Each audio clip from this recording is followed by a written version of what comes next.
So I just want to kind of get an idea of your background. And here's the 3 things I want to know from you. How long have you been with American Republic?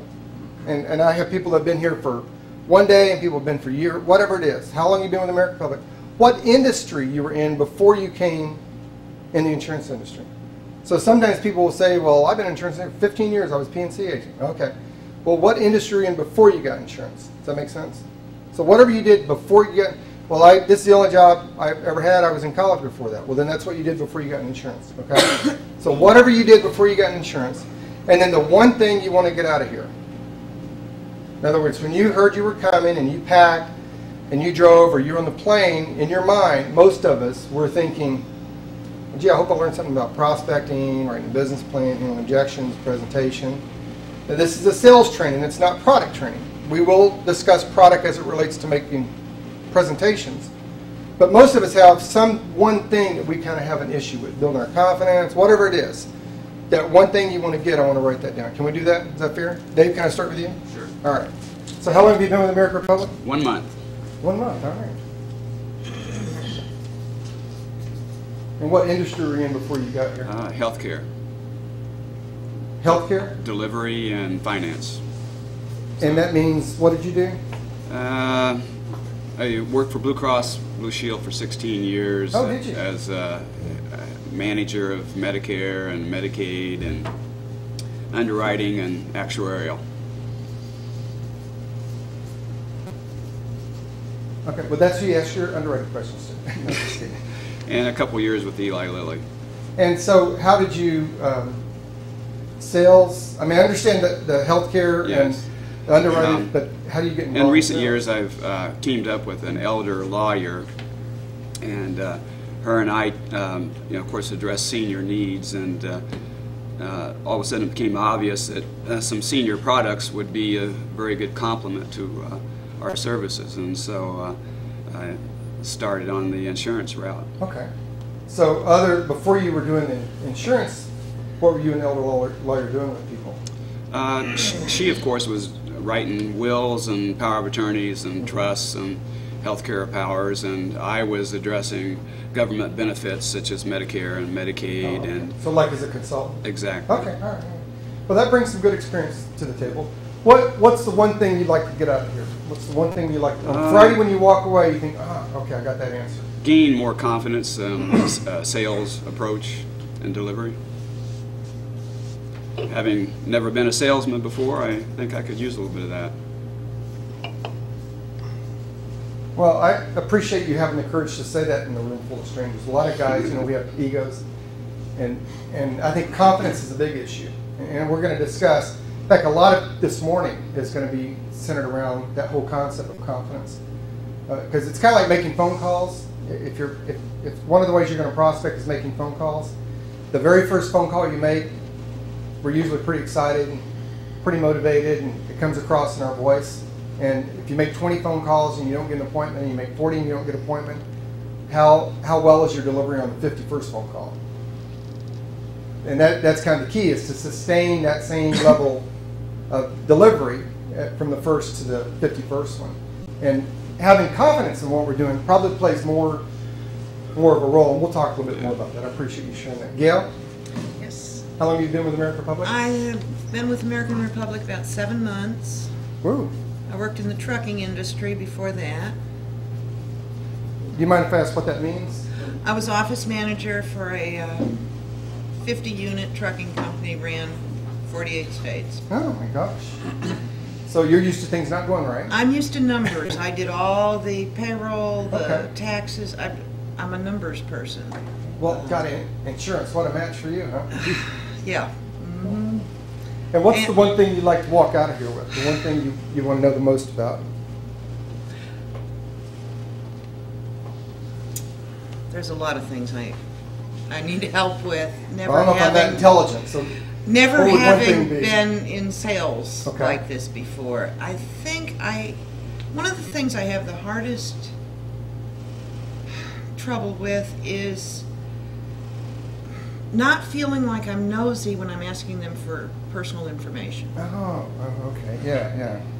It's very hard, once I get the appointment, I'm never sure what questions are going to be appropriate and what are going to make them angry. Right. But I know I need answers to all of them. I can understand that. Mm-hmm. And is part of that the sense that what are they going to think if I ask this?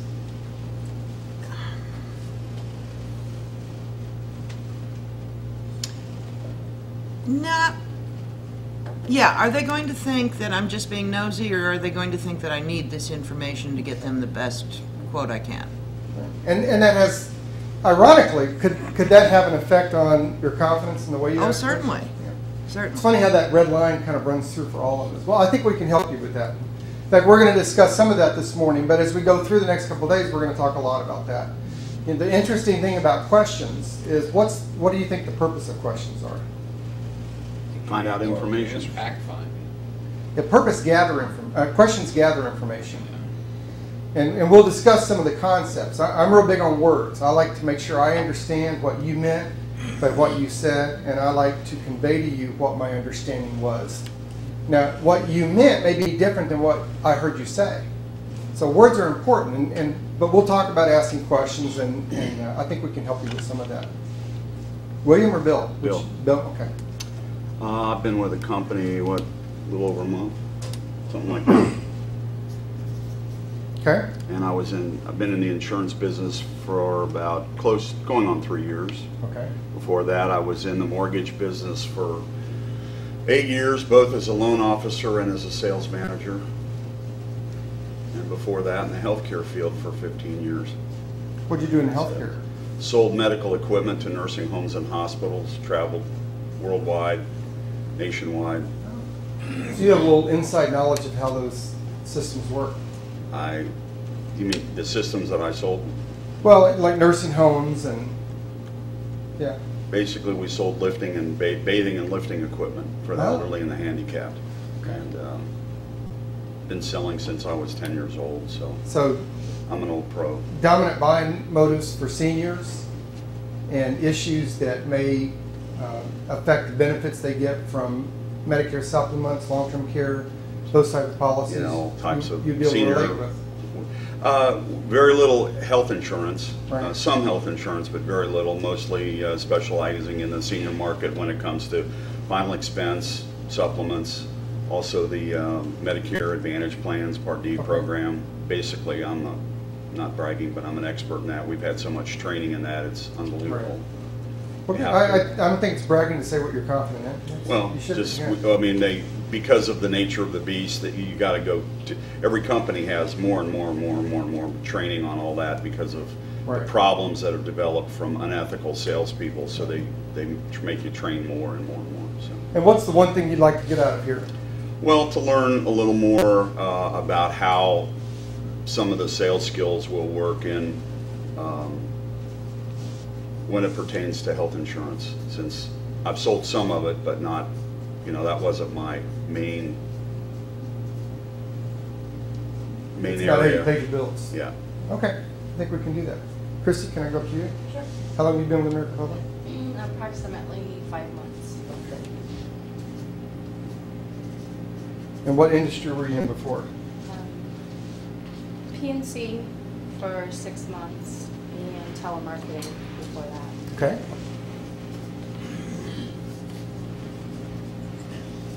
So does telemarketing mean that you're comfortable on the phone? Oh, yes. Okay. So one of the ways you may see yourself prospecting would be to make phone calls, make appointments? Yes. Okay. And what's the one thing you'd like to get out of this? Motivation. Okay. Do you mind if I ask what you mean by motivation? I tend to get too comfortable when I have a sale, and I lose the motivation of getting the next sale. And what do most salespeople do as soon as you make a sale? Go home, right? Yeah. But when are you at your best? When's the best time to make a sale? Yeah, right after you make a sale, because your senses are up. You're reading body language, you're hearing voice inflection, you're noticing the buying signals. But most of us, as soon as we make a sale, we tend to do what? Take off. Yeah, take off going. Yeah. So, well, we'll talk about motivation, and as we go through this morning, motivation is kind of an interesting issue. I would consider any training I did to be a failure, in my opinion. if when it's over with, people walked out and said, gee, I'm really motivated. And I'll tell you why. I know it seems kind of weird, but is motivation a fact or a feeling? If you feel motivated about something, is that a fact or a feeling? Feeling. Okay. And do you feel, are feelings a result of some kind of interaction or reaction to something or someone, Frank, would you say? Okay. So here's my concern. If as a result of your interaction in this training over the next 3 days, you leave with the feeling of being motivated, what happens next Thursday at 7:15 at night when you've made 4 presentations and you haven't got a sale? And the stimulus, the reason that you felt motivated, which is the interaction in the class today, is not there. Then what happens to motivation? Kind of goes, right? So the reason I kind of, remember I said I like words? What I hope when I do a training is that people walk out inspired. And here's what I mean by inspired. A commitment, in my opinion, this is my definition, doesn't have to be yours, but a commitment is what you do long after the feeling you had at the time you made the commitment has left you. Does that make sense? So the reason I'm interested in the one thing that you want to get out of this is because my experience is, if that's your issue, and we help provide you enough information, or help you come up with one concept regarding that issue that you will go back and do, will you be motivated to do it, or will you be inspired to go do it? Inspired. Inspired. So I would hope that you would walk out inspired to go do one thing. And just do it long enough. You know, scientifically they say if you do something for 27 days, it becomes a habit. So, well, I believe we'll be able to help you with motivation. But more important, I'm hoping we can move motivation to inspiration so that once you pick up whatever that one thing is going to be for you, that you will do it. And I'm going to use that word a lot over the next few days because will is very important. I hate going to trainings where they say, you have to do it this way. You have to make phone calls this way. You have to use a script. You have to present this way. Because I understand what straight commission means. And what a straight commission means. What does that mean to you guys? Yeah, that means I don't have to do it that way. You may want me to do it that way, and I might be socially appropriate. You know, in the office I'm going, and I'm thinking, you're an idiot, I'm never doing that. And when I go out in the field, what am I going to do? I'm going to do exactly what I'm going to do, right? So, for example, I'm a door knocker. Now, I can do the phone. I'm pretty good on the phone, and I teach phone clinics. But for my personal life, when I sell, I'm a door knocker. I'm going to go door to door. So if you hire me and you say, okay, the only way you can succeed in this business, you have to make phone calls. I'm going to look at you and go, And then what am I going to do when I go back home? Knock doors. I'm going to go knock on doors. Yeah. Now, my guess is if I have production, you're probably going to say what? Good job. Okay. But so I would not come across to you and say you have to do it this way. But my guess is that you're going to go back and you're going to do what you will do. And that's why, again, I say this isn't about me. You're not interested in hearing how wonderful I am. You're interested in hearing a technique or a process or some procedure that I did in the past that you could see yourself doing and make successful for you. Does that make sense? Okay, the lecture's over. Tony or Anthony? Tony. All right. How long have you been with American Republic? 2 months. And what industry were you in before? I did heavy equipment operating. Ooh.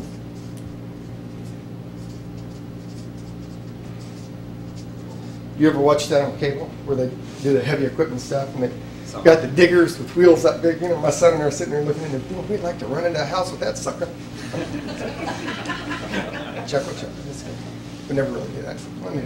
And what one thing would you like to get out of this? Better on the close. The close.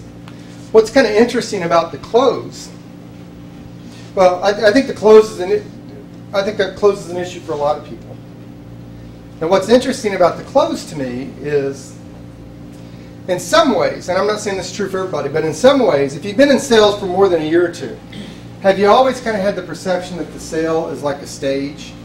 And that, for example, you're on the stage, you take a sales job, and that's the stage. And then the curtain goes up, and you're in the approach. And the curtain goes down, the curtain goes up, and you're in the qualification. The curtain goes down, the curtain goes up, and you're in the presentation. The curtain goes down, the curtain goes up, and you're in the close.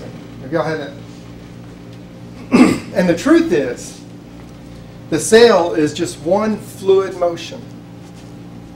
And we'll talk a lot about the close. More of that tomorrow, although we're going to hit a lot of today, because there's actually a place where the close first occurs. And where do you think that is? The very first contact. The close begins at the very first contact. And once we get the concept that the close starts at the first contact and the sale process, in fact, one of the things I would encourage you guys to do is to get rid of, or suspend, not get rid of, because you won't get rid of something until you believe it. Suspend 2 thought processes. Suspend the concept, if you could, just for 3 days. You're welcome to go back to it on Monday, but for the next 3 days, suspend the concept that the product has anything to do with the sale. Because the product, and even product knowledge to some extent, has absolutely nothing to do with the sale. The truth is, if we do our job properly, the product that people, what's the word that we're going to use? The product that the people will buy reveals itself as a result of us doing our job properly. And the second thing I would encourage you, particularly if you're new, you've only been here a month or 2 months, quit trying to make sales. In some ways, I think we make a mistake as an industry, maybe as a company, and we bring you guys on and talk about making a sale. And I know, I mean, I'm 53, but I can think back to when I first started insurance when I was 21 years old. I know that while my thought process is I need to make a sale, I knew that if I couldn't get in front of somebody that was willing to listen to me and had the ability to write a check, what would not happen? Yeah, I wouldn't get the sale. So, you know, we're going to train you. I'm going to train you in the order that I want you to do things. Because the most important thing for you to do is feel comfortable and confident getting in front of people. Forget the sale. If you make enough presentations, you'll trip over sales. And the good thing about the 21st century, you know, 2000 and beyond, is when I started in the insurance industry, we didn't have things like cell phones. We didn't have the internet. We didn't have MapQuest. We didn't have GPSs. We didn't have direct mail. We didn't have internet leads. We didn't even have telemarket leads. Excuse me. In fact, when I started in the insurance business, and I would go out to Mexico, Missouri, or Macon, Missouri, or Wentzville. If you haven't been to Wentzville, you need to go to Wentzville. I'd go to Wentzville, Missouri, and what I'd do is I'd go to the first Greasy Spoon restaurant I could find with my renewal cards. And did you know that back in 1977 there wasn't even FedEx? What we do is we'd find the brown truck. Who knows the brown truck? UPS. We'd find the UPS guy and I'd buy him breakfast. Lay out my, because the renewal cards we had back then, and probably, I think it still happens today, the addresses would be like Rural Route 1, Box 15, turn right at the Green Barn, and left at the Broken Oak Tree. Anybody ever had directions like that? Oh, yeah. So, well, I'd buy the UPS guy biscuits and gravy because the Greasy Spoon restaurants have really, really good biscuits and gravy. And he'd go through my cards and he'd tell me where everybody lived. Or you become professionally lost. So sometimes as soon as we become a highly trained licensed professional, we lose our ability to communicate as human beings. I like being professionally lost because people tend to like to help people. You know, it empowers people to help them. That's why when you walk in a house or a business, if they offer you something to drink, you should never refuse it. They're opening up hospitality. You should never refuse that. Nobody says you have to drink it. Always take the drink. But I'd go up to a door and say, "Can you help me out? I'm trying to find Bob Smith and Ella." And I've had people bring me in their house. They got the map out. They're mapping my whole thing out. And that's funny how that works. So and how do we get on that subject there? The close. It's one. I do that a lot. Remember I told you? It's one fluid process, the sales process. So if you could suspend the concept of product or sales for the next 3 days, then I think you might be able to pick up that one concept you're looking for. Thank you for sharing that. Tony, right? Or Anthony? Anthony. Okay, Anthony. How long have you been with American Republic? Just over a month right now. Okay. And what industry were you in before insurance? I was a high-rise window cleaner. A what? High-rise window cleaner. Wow. So you got on one of those Is he scaffold insurable? things? We did that. We just threw ropes over the sides of buildings sometimes. Sat on some wood boards and went to town. Okay, ladies and gentlemen, I'd like to introduce you to a man.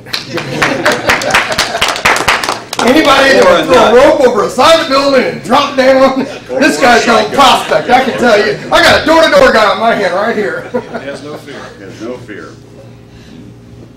So, a rope, drop off the side of the building, go sell insurance. How did that happen? Well, I started having seizures, and the last place you want to be when you have seizures is on the side of a building. So. Yeah, that would not be good. See, that kind of you ever heard the old saying, if common sense was common, common sense, or do you have common? If common sense was common, more people would have it. There's a guy with common sense. So you start having, did that pass? I mean, do you still have them? Or? As long as I take medication for it, I'm okay. It's not epilepsy or anything like that. It's just, it's actually kind of a full day. Excuse me. Yeah, between you and I, okay? Because they can't hear us in here. Okay. I had polio when I was a kid.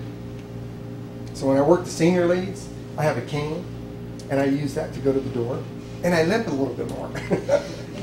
Whatever works. Yeah, so the seizures, we might talk about how that might work for you. No, I'm just kidding. And what's the one thing you'd like to get out of this? Where'd you come? A little better at the cold call aspect of it. Try to, generate more leads for myself. Okay, good. Cold call, more leads. Yeah, it's a funny thing about this business. We don't have someone to present our product to. That's called No sale. unemployed, right? That's kind of the misnomer in this business. You sit, you do your pre-licensing study, you sit for the state test, and when you pass the state test, what do they give you? Piece of paper. They give you a piece of paper that says you are now a highly trained licensed professional. We take that paper home. We wake up on Monday morning. Now I've got my own business going here. Oh, I don't have any customers. How'd that work out? So yeah, we have to get in front of more people. And when you say cold calls on the phone, in person, how do you mean that? Walk and talk on the phone, however, Okay. What do you feel like you're going to be more comfortable with? To be honest with you, I think I'm better in person than I am on the phone. Somehow I knew that. Okay. Well, we'll kind of talk about all of it. My experience is to build a career. And the difference between a career and a job, J-O-B, Jackass the Boss, everybody have one of those jobs before, is the job is short term. And those are the people who are looking to go out and make a quick sell because when they signed up and they paid their $250, they could barely afford that. And if they don't get some money in the next week or so, they're going to be, the difference between broke and poor? So broke, you can still get credit. Poor, you don't even have credit. So the short-termers are just looking for the quick buck. The long-termers learn all the skills. My suggestion is to pick one market, one lead type, one product, and one presentation and become proficient at that.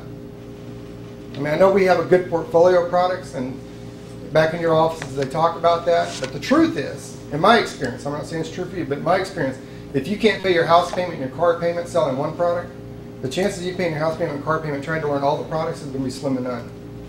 So learn one market, one lead type, one product, one presentation, one close, and become proficient at that, and then add the other things on. So you may want to start off with walk and talk and develop your phone skills and your other marketing skills as you go along. Let's go with Michael. Did I do you, Linda? Did I do you? This means yes. Okay, I have one rule throughout the school. This means yes. This means no. This means I ain't going to commit to that guy. Did I do you? No. Okay, Michael, you have to wait. Linda, go ahead. I've been with American Republic now about 4 weeks. Okay. And before that, kind of all of the above. I had... So you jumped off buildings with a single bound? No. Ran heavy equipment? But I did, well, yes I have, it's American. I have a small trucking company with my husband, interestingly enough. And Oh, you ran still do all that? You still have that? Yeah, I still Okay. have that. We have our own authority, and we're just now down to one truck. We did have 5. But for many, many years, I was in human services, Okay. determining eligibility, doing investigation. Worked in medical, worked in Social Security, disability. And what's the one thing you're looking to get out of this? All of it. I want to learn how to sell. I want sales skills. I want to know how to prospect.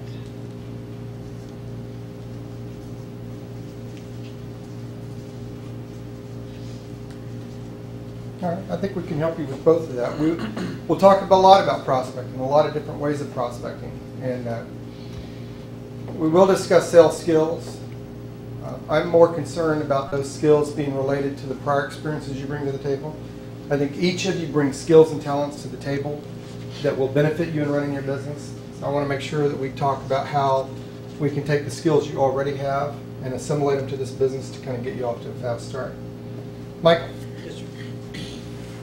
Well, I've been with the company for about 4 months. Okay. Before that, I was in construction most of my life. Had general contractor's license in California. Built houses, dug ditches, Okay. beat my fingers up, broke my back. Ooh, you broke your back? No. I mean, Did you jump off the building with him or something? metaphorically speaking. I see, all right. And, you know, decided to change into something else. So, And what's the one thing you're looking to get out of this today? well, I want to be able to increase the percentage of my sales with my efforts that Oh. I have. Because I'm making a lot of effort, but I'm not closing as many as I want to. I feel like I should be able to have a really wonderful product, Okay. and I have a good base of leads and clientele. I just feel like I can do better at the close with this. And I'm watching you for 10 tips for success. And I've got a list going already. I already got 2. You already got 2, huh? That's right. So, All right. Well, see me at the break because I charge $12.50 for each one of them. In cash, by the way. You're a salesman, so I wouldn't take a check. Let me tell you a quick story. I'm in here in November of last year with Jeff Holloway, who's our senior vice president. And he and I are working on a presentation. And my wife's in here getting the food ready and stuff, because she helps me. She's always helped me with my business. And Jeff says something about one of the words in the presentation, and I challenged him and said, well, this is why I'm doing it. So he turns around to my wife and he asks her the question. Has anybody worked with Jeff? Jeff is a real question person. So he says, well, let me ask you, Debbie, if you were a customer, and then he asked the question. Now, my wife's been married to me for a long time. So he asked the question, and she looks at him and doesn't answer. And he just does the awkward pause. He keeps looking at her because that's how you get people to answer. And after a couple of minutes, he says, well, it'll work better if you answer. And she says, well, why? You're a salesman. You all lie. Huh. Let's see, honey. This may not be the best way for job security and promotions. It's calling your husband's boss, a liar.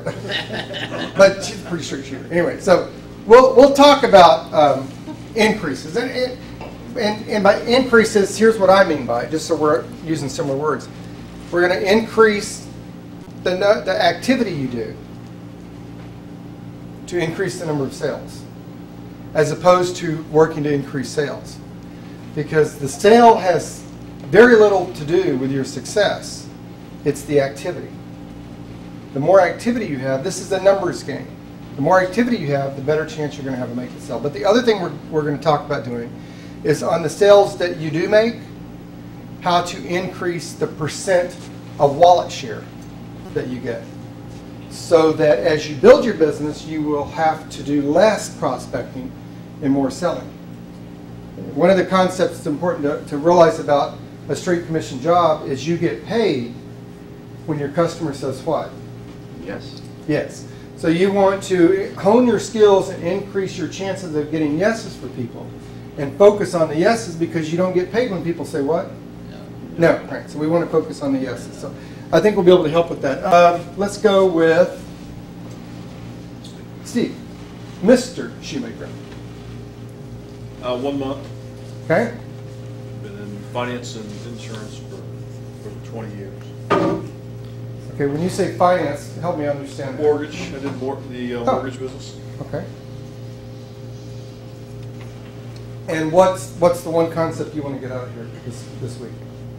Okay, well, so they'll go start. I kind of tripped into the insurance. I did the mortgages and the life insurance, and then got into the senior market.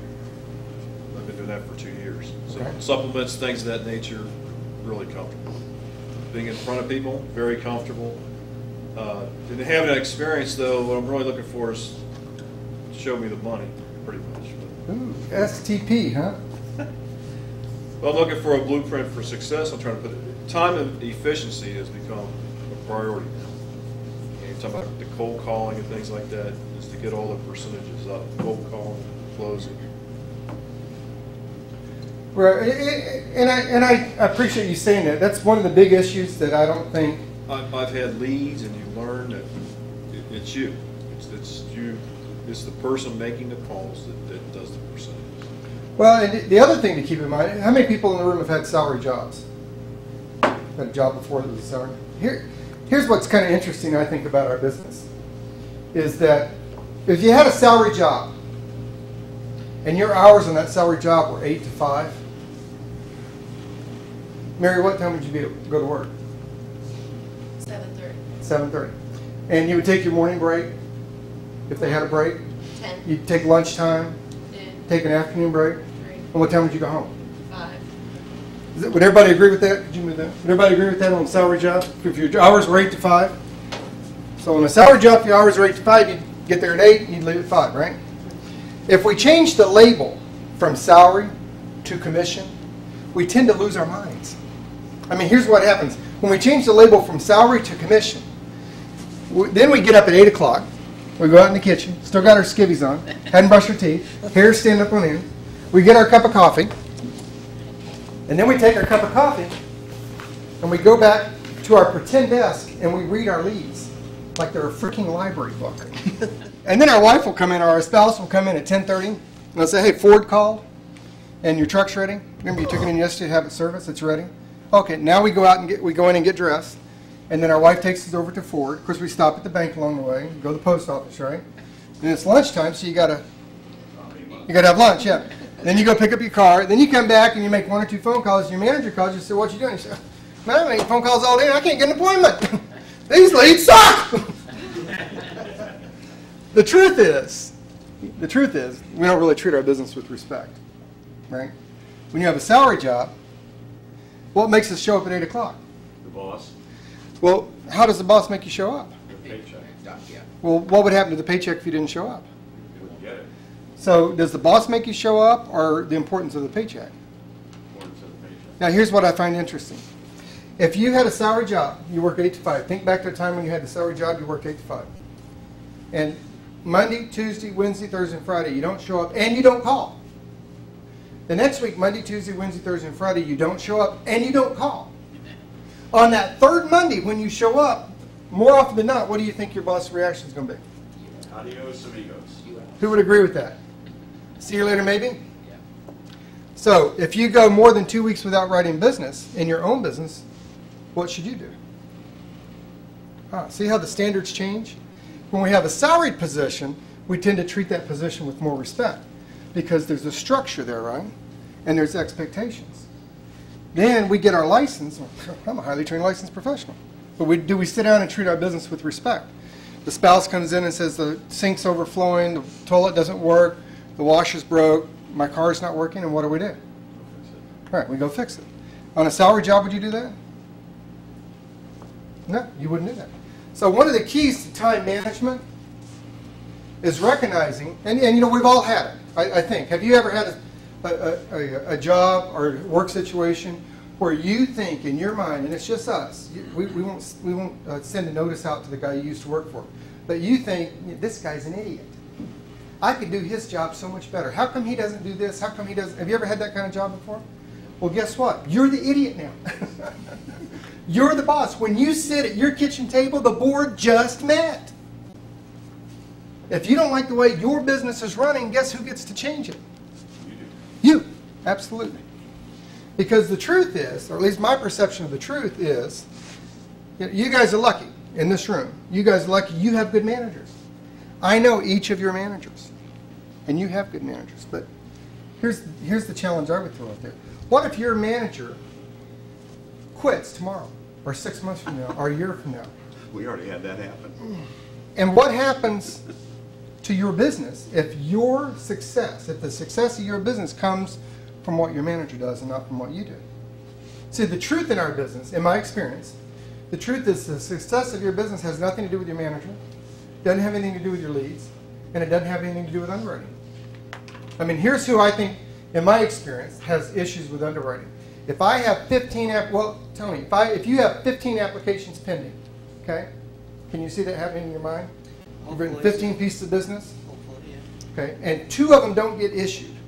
but 13 get issued that you have to deliver, how important are the 2 that didn't get issued to you? No, very important.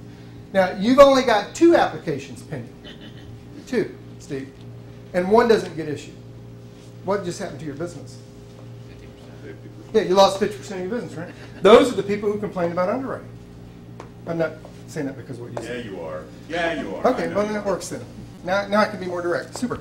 So does that make sense? So if you have 15 pending and 2 don't get issued, now what most people, the newbies that we call the neophytes, the new people in business, they'll focus on the 2 that didn't get issued, not the 13 that did get issued.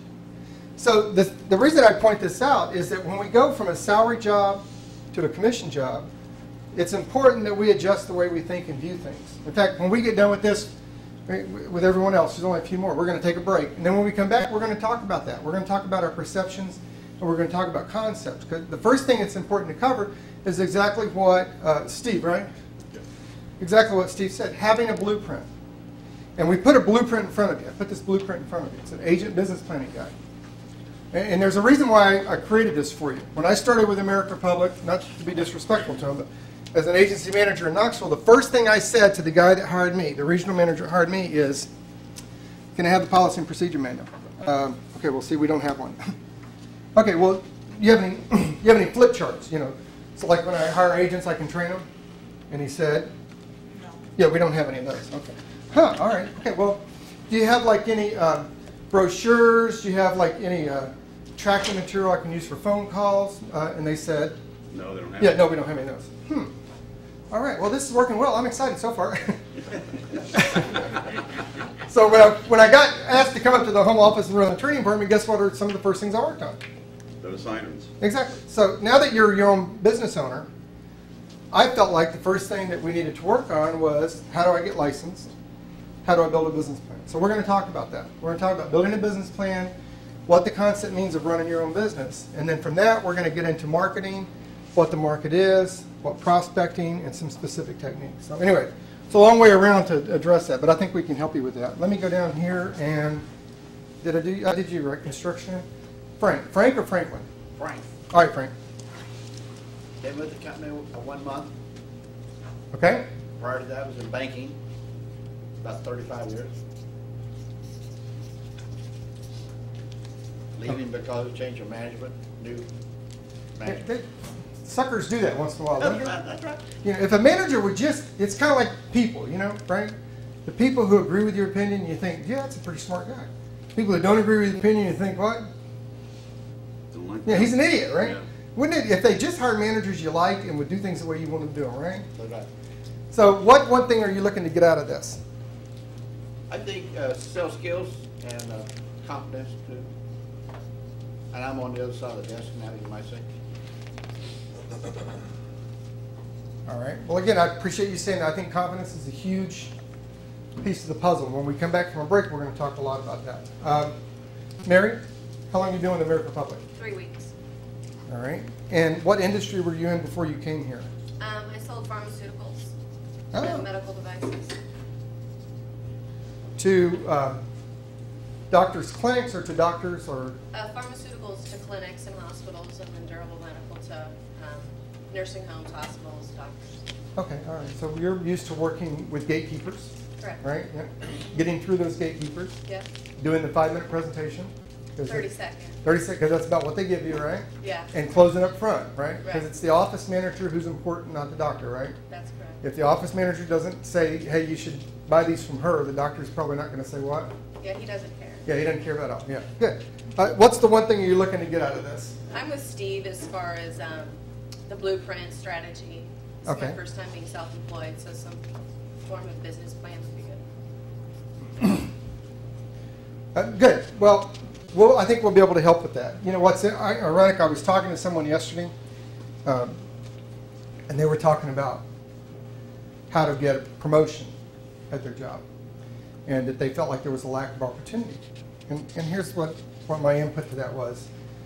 The truth is your employer doesn't create a promotion for you. The value you bring to the table creates the position. And the chances are, if you haven't trained someone to do your job, and an opening comes up that's a promotion, even if they see that you would be good at that job, they're probably not going to put you in that job because now they have to find someone to fill your spot. And that's kind of like owning our own business, is we become the chief cook and bottle washer. So again, I think the blueprint's important to make sure that we focus on the things we get paid for, and we automate or pass off as much of the things that we don't get paid for as we possibly can. And I think we can help with that. Steve, how long have you been with American Republic? Going on 2 months. Okay. I was RV technician for the insurance world. All right. And I would like to focus on setting the appointment and referrals. Ah, referral. Why would you want to know how to do referrals? Referrals, how can I word this? Most referrals is, most of the time, pretty much a done sale. Okay. Because when someone refers you to someone else, they're actually doing what about you? Trust. They're endorsing you, right, to someone else. So the more referrals you get, the less prospecting you actually have to do. Does that make sense? So it does make the curve a little bit easier. And I think we'll be able to address that, particularly when we talk about setting appointments. Later on today, we're going to talk about that concept because I want to understand what you mean by setting an appointment and what the goal is of setting the appointment. And then we'll talk about what actually really happens. John, right? Yeah. How long have you been with American Republic? 6 weeks. Okay. I worked in the ag business for about 30 years. Oh, the ad business? Advertising? No, agriculture. Oh, agriculture. I'm in Iowa. Look, I did it. To me, this is funny, okay? But, you know, you can tell already I'm kind of a weird personality. One of the first schools that I scheduled here in Des Moines, I had scheduled it with the hotel. Marriott, by the way. Does that build your confidence up? And about 3 days after I scheduled the rooms, I got this phone call that just cracked me up. Now, I'm from California. So, you know, you have to understand, people in California, we watch the news. And in the wintertime, we'll see that you guys have 0-degree weather, -10 wind chill, 14 inches of snow. And we're sitting back there in the wintertime in 60-degree weather thinking, what idiot would choose to live in Iowa? Okay, well, now I'm the idiot. But the hotel calls me up and says, you know, we can't do those days. Well, why not? Well, we had the pig convention. What the? The pig convention? I guess that's like a big thing here in Iowa, man. I mean, every hotel in town was filled up with the pig convention. So I sent this email out to all the managers and said, we're going to have to change the dates. I know I'm just an old California guy and I'm not really smart about a lot of things, but can you believe we can't get the rooms because of a pig convention? Now, how many emails do you think I got from like Wisconsin, Illinois, Missouri, Iowa? I got emailed back from managers that, well, you're stupid, man. That's a big thing here. Never heard of it. The ag business is really funny to me. All right, anyway, enough of my story. So when you said the ag business, can you help me understand what you mean? I sold feed additives to companies. Okay. The Lanalex, Cargills, all those. And what one concept, what one thing would you like to get out of here? In other words, on Friday when we leave, you can say, well, I want to kind of learn about this, and I got that. How to make it effective on cold calls. Okay. I'd like to sell them first time. One call close. Well, we're going to talk about that. We're going to talk about the concept of the one call close, and we're going to talk about the concept of package selling, and when the time does create itself for you to do the 2-call. But what we're really going to talk about when we talk about the close, whether it's 1 call or 2-time, what we're really going to talk about is keeping the end in mind, the goal of it. And the goal, it would be for your customer to do what? For your prospect to do what? Say yes. To buy, right? Is that what you're looking for them to do? So in order to do that, it's very important that we get what up front? What would you think we should get up front? Yes. What would you say, Mary? I'm looking for the word confirmation of some sort. A commitment, right? Commitment, yeah. A that's commitment correct. up front. So we're going to talk a lot about how to build that commitment up front. And the commitment is, I would akin it to the close. The commitment begins with the very first contact. Let's do this. You can kill it now. I've got quarter till. That's because I forgot. Yeah. All right, I'll take blame for it. You want me to take blame for it? I'll take blame. All right, are you still running? Okay, we'll go ahead and I apologize. I apologize. That was Linda's fault, and I'll correct that. Hey, Kyle, pass that off, sir. Okay, Fred, could you? How long have you been with American Republic? 1 month. 1 month. All right. And what industry were you in before this? Right before this. Okay, don't get picky. Now, you're really going to be a problem, aren't you? Well, I started out selling candy with Lifesavers Incorporated, and then I moved into the packaging industry with Packaging Corporation of America. And then I sold clothes for 25 years. I was with Levi Strauss & Company. I sold to the department stores for 20 years. So you used to sell in within a process, the store buyer and that whole process? Yeah, the buyer, the merchandise manager, the general merchandise manager, the president. Okay. And then I was a broker for Morgan Stanley Dean Witter for 3 years. Is that right? Yep. Okay, cool. And then I got, we did the mortgage sales, and then now we're And doing here you are. insurance. You're going to figure this for a animal few out, years. huh? Please? You're going to figure this animal out, huh? We're going to tackle it and kill it. What's the one thing you'd like to get out of this? Money. Give you? My reward. I get mean when you mess with my green, right? All right. Okay, so Money, huh? for you, that's good. For me, I smell failure. Because on Friday, I want to be able to go back and say, did we help you with this? So if I say, what am I going to be able to say I helped you with? Really what I want to do is perfect the prospecting, getting in front of the people, because I've got a 100% close ratio so far. I mean, I haven't seen that many people, but I just want to get in front of more people. That's the secret right there. Prospecting, referrals, walk and talk, whatever it is. Yeah, it's kind of a weird, again, it's a weird animal. If you don't have someone to present your product to, then you're Out of business. unemployed, right? Yeah. Now, the good news about our business is on Monday morning at 8 o'clock, each and every one of you in this room have one thing in common with the top 10 producers that we have. You know what that is? We're all starting out. Yeah, you're also blank. Everybody's blank. Okay, now I told you, I was going to ask you when we got done doing this process, look at this, what we wrote up here, and what industry should I have been in?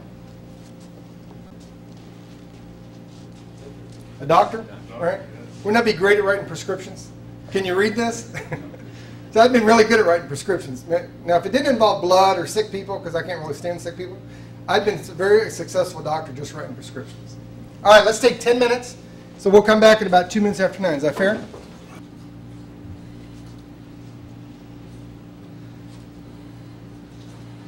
So, here's why do you think? Why do you guys think I asked these things? Why do you think I asked for that information when we first start off? What would you say, David? Just general knowledge of each other participants. Okay, Gail. Everybody needs something different, Okay. but we all need all of it. Well, Linda, one of the reasons why I asked this is, first of all, you're all hearing the information at the same time in your career. Whether you've been here 1 month or 5 months, you're all hearing the information at the same time in your career. So really, the truth is, you guys are a team. I mean, nobody's going to understand how you feel about the information and the results you're going to get from implementing the information, as well as those of you in this room. So the best person to help support you as you go forward is each other. I mean, you know, usually what happens is that you get in an office, and not every office, but I've been in offices, like with Mass Mutual, for example, where there's a guy that starts up, and you know, he's always the guy when he starts, everybody thinks this guy's going to be the success, right? He's 6'1", 183 pounds, washboard stomach, well-dressed, well-spoken. Everybody thinks, you know, Bob's going to make it, man. I mean, he's going to be the star. And then what happens is after about 90 days, you walk into the office and people go, where's Bob? And where's he at? Yeah, he's gone. He's not there anymore. The guy who made it is that guy that's 5'2", 280 pounds, and he walks in with 3 apps in his hands, and he says, hey, can you help me fill these out? I don't know if I did them right. And everybody looks at him and thinks, what do they think? Yeah, how the heck did this guy make it? So the truth is, I wish when you guys walk in the room, I could have a picture of a successful agent up here for you. But I don't have a clue what they look like. Don't have a clue. Because they all come from different backgrounds. When I do manager training, I'll do this exact same thing with managers. And then a little bit later, we'll talk about recruiting. And I'll have managers that will say, well, you know, I want to select quality applicants. And I'll say, okay, well, for example, a window washer. Would you hire a window washer? Yeah, I really can't see them making it. Huh. And so would you hire somebody that's, for example, sold boats, a boat salesman? How about somebody that was an RV mechanic? How about somebody that was just a gardener? Nah, I really can't see a gardener make it. Well, see, you wouldn't hire Eric Lindgren, who's one of our top managers in Des Moines, and makes about $300,000 a year. You'd miss getting the override on him. Does that make sense? I don't know what a successful agent looks like. The good news for you is the commonality is that we all have the same issues. And most of these issues stem from having the confidence to implement a skill set, right? Or either improving the skill set we bring to the table or developing a new skill set. So we all bring these things to the table. The real challenge, for example, we talk about making appointments. Those of you who have had a salary job, have you had more than 2 or 3 jobs in your lifetime? Raise your hand. Okay. When you got, Dave, can I pick on you? Sure. When you got those 2 or 3 jobs, how did you come across, say, the second job you ever got? How did you come across that? Mostly newspaper ads. Okay, so you saw an ad in the paper, and what did you do with the ad? Sent a resume. Okay, and then what happened? Followed up with phone call. So you called them, and then after the phone call, what did they do? Said just hold your horses. We'll get to the hiring process. Okay. Did you end up having an interview with them? Yeah. And what happened during the interview? Did they make you a job offer? No, not during the initial interview. Okay, then what happened? How did you get the job offer? Again, more follow-up. So you followed up more? Yes. Okay. And then eventually they did what? Hire. I'm not sure, but I think I just heard the sales process, didn't I? Yep. Prospecting is you called an ad in the paper. You sent a resume first, right? Which in our business would be called direct mail, right? Then you followed up on the direct mail, and you got invited in for an interview. And during the interview, would that be considered a sales process? Sure. You think they bought you during the interview? Yes. And then you followed up on that, and then they ended up doing what? Saying yes. Yeah, oh, give it up, dude. Isn't that the sales process? So you guys already bring skills to the table. All I want to do is find the skill that you're most comfortable with and help you enhance that. Does that make sense? So I got a little video clip here I want to start off our presentation with today. Does anybody have any questions or comments about what we've talked about so far? Okay. If tomorrow. Let's give a hand for living in the greatest country in the world, huh? There's a reason why I play this clip, is it ties into what a couple of you guys have actually talked about, and that is the sales profession. Would you be nice enough to read that for me? As you begin your career as a sales professional and a self-employed business owner, you are in the position to experience the advantages that come from virtually unlimited financial opportunity. And what in your mind, what does a virtually unlimited financial opportunity mean? Endless money. Endless money. It's kind of like that freedom on that clip. That's why I play that clip. It really talks about being able to live in freedom. And endless money, when you say unlimited financial opportunity, who started here? Well, most everybody started about a month ago, right? Who can I pick on? Can I pick on you, Fred? Sure. No. Since we forgot you, well, Rick forgot you. I would have remembered, but he took too long to remind me. When you contracted recently, right? About how much did it cost you? Well, let me ask you this question. Who in the room has owned their own business before? You did. Okay, well, we'll stick with Fred. I still have it. I'm a disc jockey. You're a disc jockey? Yeah. Huh. That's good stuff. How come that doesn't surprise me? Got that personality going on. Who else had a business? Can I pick on you? What kind of business did you have? I did snowplow and salt spreading. Okay, and did you do that out of your home or out of a storefront? Or? Out of my home. Out of your home. Do you mind if I ask you a few questions about that? Sure. About how much did it take you to did you have to buy your own equipment or? Yeah. About how much were we, 1 truck, 2 trucks? One truck. Okay, about how much are we talking about? Like 10,000. 10,000, okay. And that was just the cost of the truck? Did you have to have insurance for that? I was supposed to. That means no, right? Yeah. You see, I'm married, how I read between the lines? I have the last word in every argument with my wife. It's called yes, dear. So what other costs were associated with? Did you have anybody work for you? No. Okay, so did you make money doing this? Yeah. Okay, about how much money are we talking about over a year? Oh, seasonal, so about like 5,000 to 6,000 a season. Okay, and what expenses did you have associated with this? Fuel. Fuel, which is about how much a year? Gosh, I don't know. Just round figures. I don't know. I know you don't know. Probably like 1,000, 1,500. $1,500. Okay. 11,500 round figures to get your business going. Bill, you said you had a business. What kind of business? Well, I mean, I've been in the insurance business, I've been in the healthcare business. Okay. Well, when you say you have your own business, did you run out of a store shop or? No. Did you? Yes, What'd you have? trucks. Trucks. Okay. And did you have a? Company, Did you have an office or? Yeah, we run an office out Okay. of our home, but to buy the trucks, you're talking about $100,000 each. At one point, we have 5 trucks. So when you That's first the started, let's say the truck first year trailer. that you did that. Had 1 truck. Okay. And then did you have? Back And do you have any employees? Yeah, at one time we had 5. Okay. And just round figures, about how much a year do you spend on employees? Employees, I couldn't afford to get insurance and all that kind of stuff, but they probably made around $1,200 a week. So that was 50-some thousand per employee. All right. Well, here's kind of, let me tell you the reason I'm asking this concept. So in other words, you spent somewhere in the neighborhood of about $150,000 for your business. Round figures? Yeah. Okay.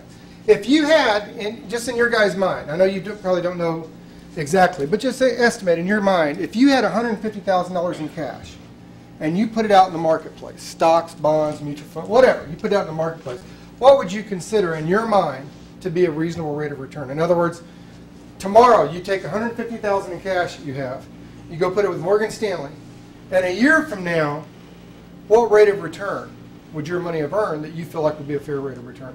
What would you say, Gail? 10%. 10%? Okay. Mary? 12%?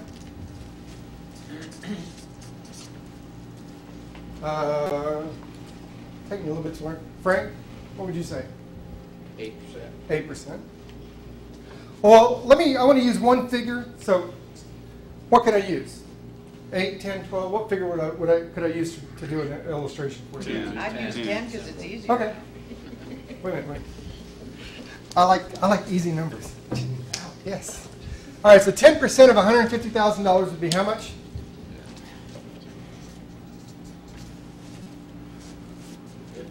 Pretend I'm 53 and I can't hear well. Speak loud. How much? $15,000.